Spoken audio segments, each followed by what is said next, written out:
নমস্কার বন্ধুরা, অনুরাধা রান্নাঘরে সবাইকে স্বাগত। আমার আজকের রেসিপি সাবুর পোলাও বা সাবুদানা পোলাও। আর এই সাবুদানা পোলাও খুব চটজলদি একটি রেসিপি, 8 থেকে 10 মিনিটের মধ্যেই রান্না হয়ে যায় আর খেতেও ভালো লাগে। আর আমরা যে কোনো উপবাসের দিন বা একাদশীর দিন বা সকালের টিফিনে বানিয়ে কিন্তু খেতেই পারি। তাহলে চলো রেসিপিটা শুরু করা যাক। আর আমার চ্যানেলে নতুন বন্ধু হয়ে থাকলে অবশ্যই চ্যানেলটি সাবস্ক্রাইব করে নেওয়ার অনুরোধ রইল। আমি সাবুদানা পোলাওয়ের জন্য মোটা দানা সাবু নিয়েছি 150 গ্রাম। এই সাবুটাকে প্রথমে আমি ভালো করে ধুয়ে নেব। অনেক সময় সাবুর মধ্যে নোংরা থাকে। 2 থেকে 3 বার সাবুদানাগুলোকে আমি ধুয়ে পরিষ্কার করে জল ঝরিয়ে নেব। তো সাবুদানাটাকে আমার 2 থেকে 3 বার ধোয়া হয়ে গেছে। এরপর আমি এই যতটা পরিমাণের সাবু তার 3 ভাগের 1 ভাগ জল দিয়ে সাবুদানাগুলোকে 2 থেকে আড়াই ঘন্টার জন্য আমি ভিজিয়ে রেখে দেবো। আর দেখেই বুঝতে পারছো কতটা জল দিয়েছি। তার মাঝখানে আমি 1-2 বার নেড়ে চেড়ে দেবো, তাহলে আমার সব সাবুদানাগুলোই ভিজে ফুলে উঠবে।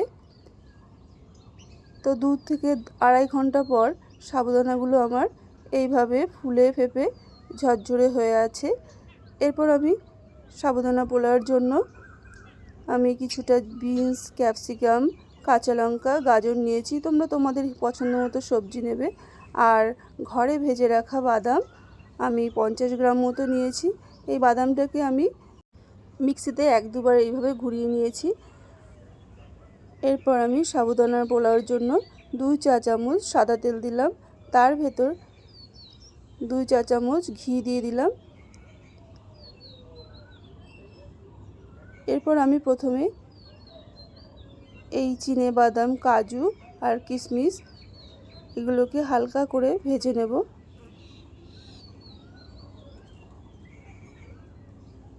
কিশমিশটা যখন ফুলে উঠতে শুরু করবে তখনই আমি সাথে সাথেই তুলে নেব, না হলে পুড়ে যেতে পারে।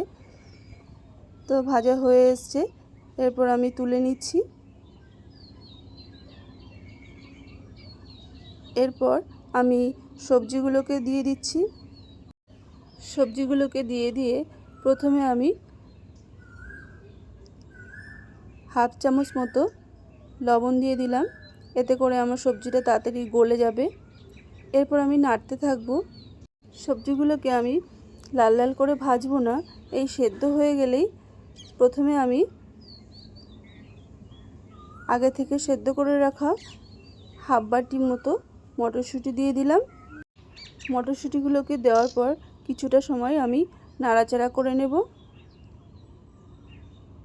এরপর আমি সামান্য হলুদ দিয়ে দিলাম, যেহেতু পোলাও একটু হলুদ হলেই ভালো হয়।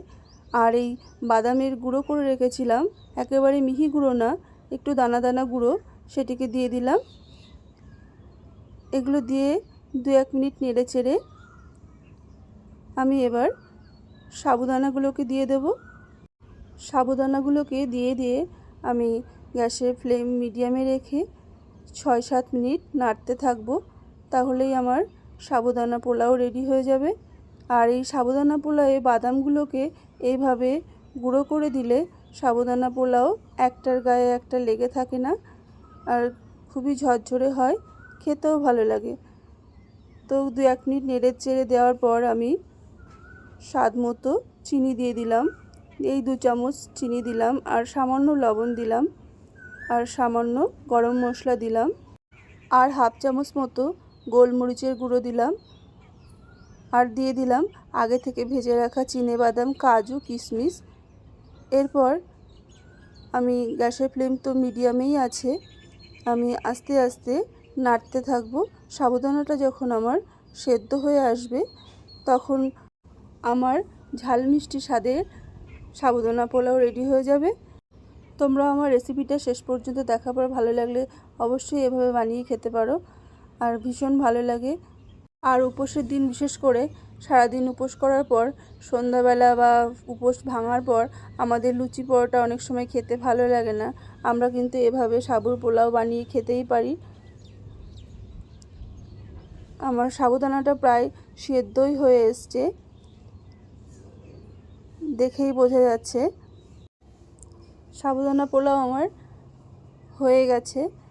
এরপর আমি গ্যাসের ফ্লেম বন্ধ করে দেব, দিয়ে পরিবেশন করব।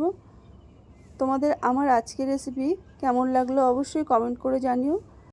ভালো লাগলে একটি লাইক করে দিও, আর আমার চ্যানেলটি সাবস্ক্রাইব করে পাশে থেকো। আর আমার রেসিপিটির সাথে শেষ পর্যন্ত থাকার জন্য অনেক অনেক ধন্যবাদ। দেখা হবে নতুন একটি রেসিপির সাথে। ততক্ষণের জন্য সবাই ভালো থাকবে। ধন্যবাদ।